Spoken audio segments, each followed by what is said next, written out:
गणेश के मम्मी अतनी पाभर पुदीना पिया दाना खीरा और भंगिया बा ढेर पिसत पिसत होला दे खीरा और भंगिया बा ढेर पिसत पिसत होला दे दुख होला बड़ा दुखवा सहाई ना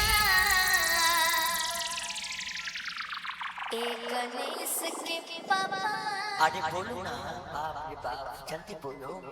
ए गणेश के पापा हमसे भांग पिसाई ना बिना पिछले काम नहीं चलेगा। आइए राजीव भैया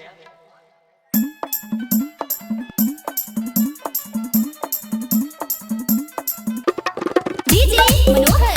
डीजे मनोहर डीजे मनोहर डीजे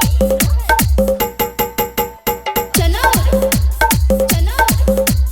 जय गणेश के मम्मी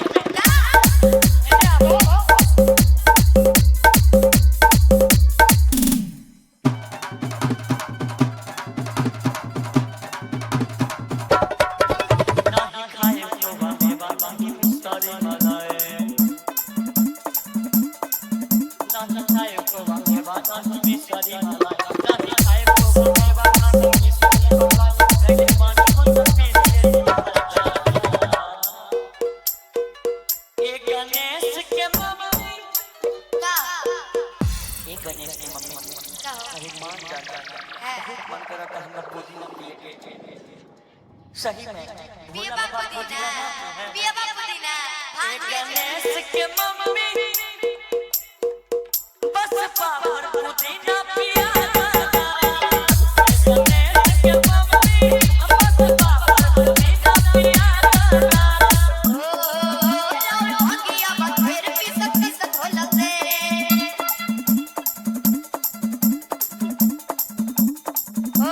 भंगिया बा ढेर पिसत पिसत होला दे भंगिया बा ढेर पिसत पिसत होला दे सुख होला ना ए गणेश के पापा बोलो ना ए गणेश के पापा हमसे भांग पिसाई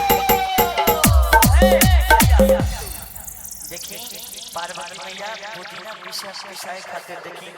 500 रुपए का आशीर्वाद मिलल बा आधा रउआ ने आधा हमरा दे दी ली आप पुदीना पीस के दिखाएगा ए गणेश के पापा बोलो हमसे पुदीना पिसाई ना वाह वाह कि ए गणेश के पापा